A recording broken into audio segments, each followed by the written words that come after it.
Let's continue to read the biography of Isaiah Berlin, A Life by Michael Ignatieff. This is chapter 15 and the second part. Key elements of his creed were already in place. The inaugural lecture offered him the chance to bring them together into a single coherent statement.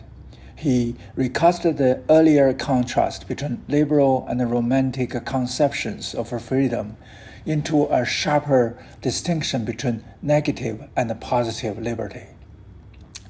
This distinguished the liberal credo from its Jacobean, socialist, and communist cousins.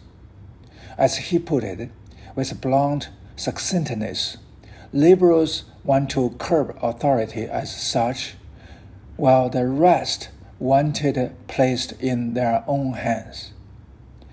Negative liberty was the core of a properly liberal political creed. Leaving the individuals alone to do what they want, provided that their actions did not interfere with the liberty of others. Positive liberty was the core of all emancipatory theories of politics, from socialist to communist. For all such doctrines wish to use political power to free human beings to realize some hidden, blocked, and repressed potential. The European Enlightenment, he argued, was divided by a central contradiction between maintaining that men should be free to choose and insisting that they should only be free to choose what it would be rational to desire. Marx had been an authentic child of Kant. The socialist utopia was intended to emancipate the individual and make possible the self-direction that Kant had defended as the essence of a rational life. But the result had been a communist tyranny built conceptually on the doctrine of a false consciousness, the idea that man might be so alienated by bourgeois conditions from their true needs and true selves that they would have to be re-educated by the state and forced to be free. This was the strange reversal to which the doctrine of a positive liberty, freedom too, was fatally prone. To begin with the idea of a freedom as self-mastery and to end with the dictatorship of the proletariat and Stalin's engineers of human souls. The sense of Berlin's position was that a liberal does not believe in a hierarchy of inner selves, higher, lower, true, false, or believe that there can ever be a political solution to the experience of inner human division. Human beings were what they are, and liberal politics deals with only that human beings say they want. Their preferences can be argued with, and persuasion is possible, but coercion in the name of what they might prefer, if they could only see it more clearly, is always illegitimate. The revealed preference of ordinary men and women must be the limit of also the arbiter of all practical politics. The lecture was a strong defense of the liberty of the individual, rather than a defense of democratic government as such. Democratic self-government, on the whole, provides a better guarantee of negative freedom than other regime, but only on the whole. A liberal might have to defend liberty against a democratic tyranny. Such a conflict of values was intrinsic in modern political life. A second conflict of values between privacy and participation ensured, against the weight of the whole Republican tradition, which had always made political participation and citizenship a redeeming arena of human life. Berlin tacitly defended political quanticism, or at least the liberty of those who wanted to keep out of politics. He was highly skeptical, therefore, about the idea held since Aristotle that men were political animals. The desire to participate was simply the desire to be recognized by one's own group and the desire to belong. There was no reason to suppose that participation, the exercise of citizenship, improved human character. Politics was an inescapable element of human affairs, he argued, simply because human goals were in conflict. Politics was not an emancipatory activity, merely a necessary one. Two concepts was consciously crafted for an era of decolonization, and its message towards colonial people demanding their liberty was highly skeptical. He warned that national liberation movements that claimed to be fighting for liberty against colonial oppressor were not necessarily fighting for liberty, but for recognition of their distinctiveness as a national people and for the status of a national independence.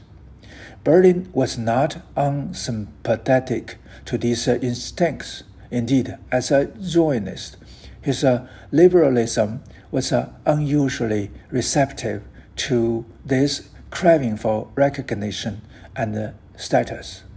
But to call national liberation a fight for liberty was to mistake the motives behind such colonial revolts, and hence to guarantee delusion when they failed to deliver the emancipation they promised. A distinctive psychology had now come into place within Isaiah's liberal philosophy. It reviewed human beings as divided creatures, often required to choose between private and public claims, between reason and emotion, and crucially, between conflicting political values. Two concepts was an attack on the faith common to classical republicanism, to Marxism, and to utopian socialism, that politics could liberate man from these inner and outer conflicts. Many of his listeners on the left took the lecture to be a defense of laissez-faire individualism, but the robust afterlife of two concepts would be inexplicable if it had been only a defense of the status quo. Instead, it was its psychology, its view of human beings choosing between often incompatible and incommensurable goals, which gave it such influence. In practical politics, Berlin was neither a conservative nor a laissez-faire individualist, but a New Deal liberal. Convinced that individuals could not be free if they were poor, miserable, and undereducated. Liberty was only liberty if enjoyed in some degree of a social equality. But he challenged the whole post-war social democratic tradition by pointing out that the values at the heart of it, equality, liberty, and justice, contradict each other. For example, it might be necessary to increase taxation on the incomes of the few in order to bring greater justice to the many, but it was a perversion of language to pretend that no one's liberty would suffer as a result. In a passage that comes closest to being the core of his political ideas, he wrote, quote, "Everything is what it is. Liberty is liberty, not equality or fairness or justice or culture or human happiness or a quiet conscience. If the liberty of myself or my class or nation depends on the misery of a number of human beings. The system which promotes this is unjust and immoral. But if I curtail or lose my freedom in order to lessen the shame of such inequality and do not thereby materially increase the individual liberty of others, absolute loss of liberty occurs. This may be compensated by gain in justice or in happiness or peace, but the loss remains, and it is a confusion of values to say that although my liberal individual freedom may go by the board, some other kind of freedom, social or economic, is increased. End quote. All serious political choice involved loss, not merely trade-offs or compromises, but a genuine sacrifice of desirable ends. So much liberty sacrificed for so much equality, or justice sacrificed for the sake of mercy, and so on. Quote, if, as I believe, the ends of man are many, and not all of them are in principle compatible with each other, then the possibility of a conflict and of a tragedy can never wholly be eliminated from human life, either personal or social. End quote. Loss was inevitable because values were in conflict and because human reason was incorrigibly imperfect. Reason could clarify the facts, but choice itself was an act of will, instinct, and emotion, as such a gamble made in the dark. Two concepts of liberty made it clear what liberalism stood against, but it was less clear about what liberalism was for. That is, how much social justice was compatible with negative liberty. Indeed, how much justice was required. The polemic against the positive freedom carried the burden away from these questions and left his commitments to social justice unspecified. He might have taken this question further had his life gone in another direction. Merton White invited Berlin in 1958 to conduct a seminar on liberalism at Harvard with John Rawls, and had he accepted, Berlin might have found himself pressed to take his arguments further. He did not accept White's invitation, and the consequences of a sustained encounter between Rawls and Berlin remain in the domain of the might have been. When the American revival of liberal theory came in the 1970s, with the publication of Rawls' A Theory of Justice, it took a Rawlsian rather than a Berlinian form. The feature that distinguished Berlin from Rawls was his emphasis on the ultimate incompatibility of values, and hence the tragic quality of a liberal choice. The other source of difficulty in the lecture was that Isaiah did not explain why negative liberty should have a priority over other political values. He disagreed with John Stuart Mill's view that liberty was the necessary condition for the growth of a human genius.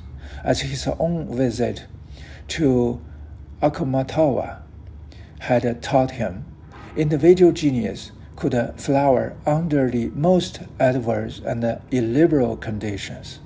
Freedom and human flourishing were in a contingent rather than necessary relation. Just as a human flourishing was only contingently dependent on knowledge, the truth had never made man free, and freedom did not always make man better.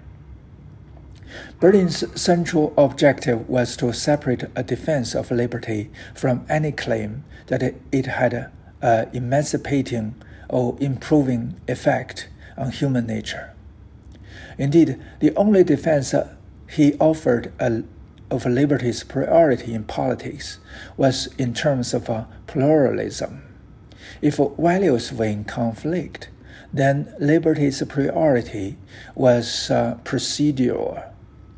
A regime of negative freedom was the best guarantee of the public discussion of choices that a free social life required. But this left the justification of a liberty trapped in a circle. Freedom was required to make freedom possible. He never professed to be bothered by his own failure to ground the defense of liberty on ultimate principles. He tautly suggested that secular rationalists who sought unassailable guarantees for political principles were succumbing without realizing it to nostalgia for the kinds of consolations once offered by religious faith. Berlin dismissed the very idea of seeking ultimate guarantees at all. Principles are not less sacred because their duration cannot be guaranteed. Two concepts immediately came under fire, even from close friends. It put into question the elitist paternalism of his own milieu. George Kennan wrote to Berlin to ask whether the American electorate of this sprawling, careless, lethargic country before me, this 175 million people stumbling thoughtlessly into self-indulgence, bad habits, decadence, and political apathy, could really be trusted with a negative liberty. Wasn't there a case for an elite to tell them, or at least suggest, how they might best use their freedom? No reply from Berlin can be found, but it was a fixed principle of his that so-called elites, intellectual or otherwise, had no business presuming that they knew better than the man or woman in the street. From the other end of the spectrum, philosophical conservatives like Leo Strauss and Alan Bloom at Chicago welcomed Berlin's critique of the totalitarian temptation, but were uncomfortable with his equally adamant attack on their idea that the good in politics and morals was non-contradictory and could be proclaimed ex cathedra from the pulpits of the University of Chicago. Critics on the left singled out Berlin's skeptical attitude towards democracy and political participation. The idea of a participatory democracy was just beginning to make its transit through the ideological firmament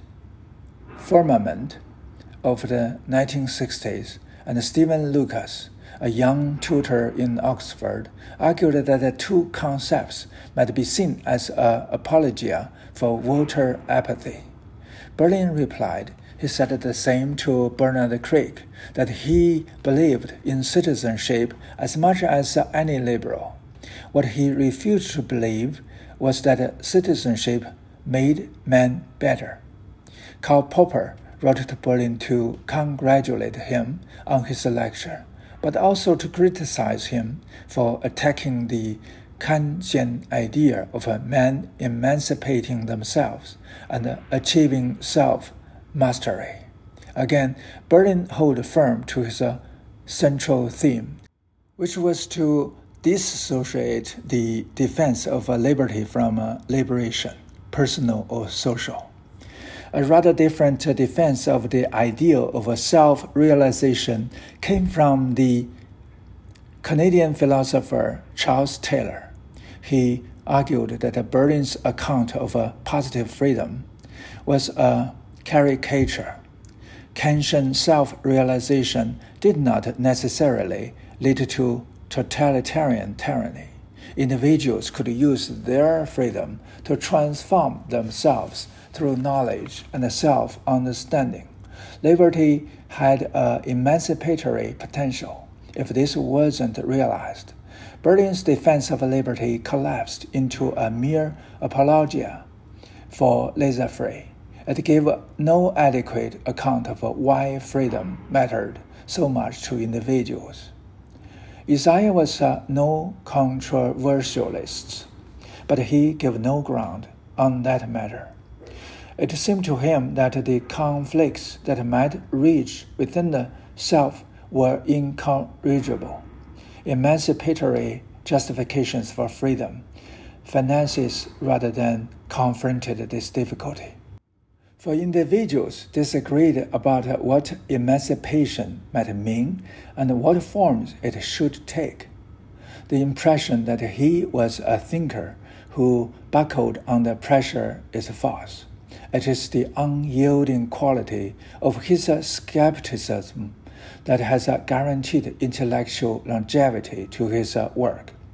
Berlin had no program of moderate political reform to propagate.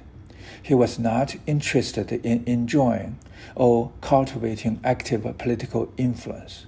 He had no interest in policy. The original aspect of his political philosophy lay in his psychology of the divided human self and his insight into the human susceptibility to utopias, promising release from the burden of a moral choice. From these central intuitions, he never wavered. In the light of this, it is interesting to look at how he positioned himself in the political controversies of the times. He never had any difficulty thinking of himself as a cold warrior, as a liberal defender of the capitalist world and its freedoms. But he was often uncomfortable with the company he was forced to keep and uneasy at joining public campaigns.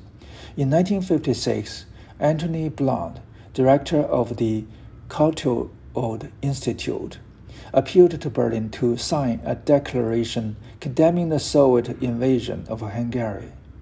This appeal, Blount said, was necessary in order to stir up opinion in the U.S.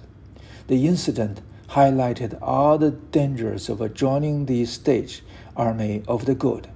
But then Isaiah knew that Blount's friend and lover, Guy Burgess, had fled to the Soviet Union, but he had no inkling that Blount himself had been a Soviet agent, and that Blount's petition was breathtaking in its bad faith.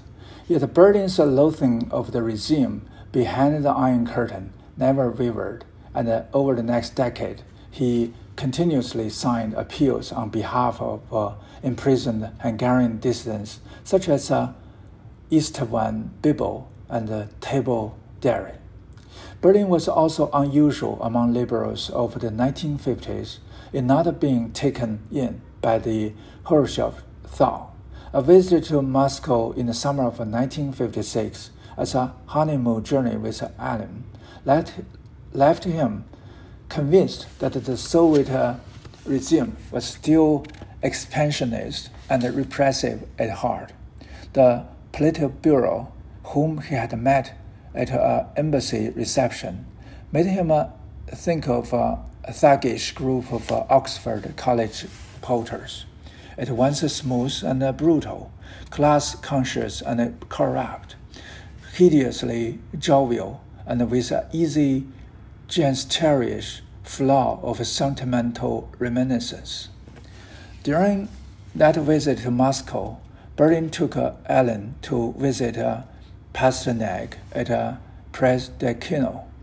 There, the writer told him that he had already sent the manuscript of Dr. Zhivago to his Italian publishers and was determined to see it published.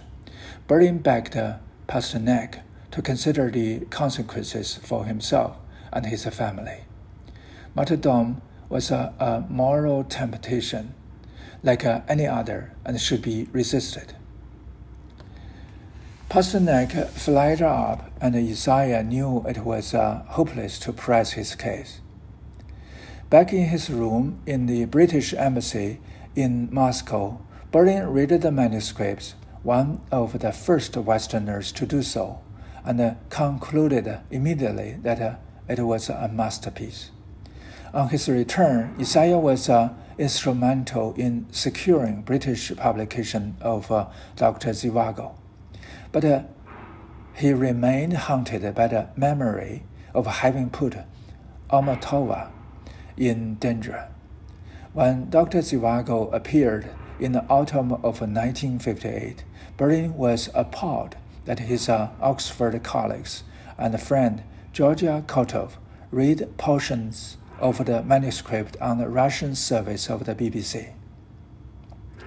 This made official retribution against Pasternak inevitable.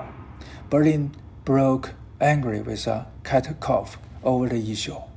When the Soviet regime forced Pasternak to refuse the Nobel Prize and began a harassment that contributed to his early death in 1960, Isaiah felt his own caution had been vindicated. Let me stop here and read the remaining part of chapter 15.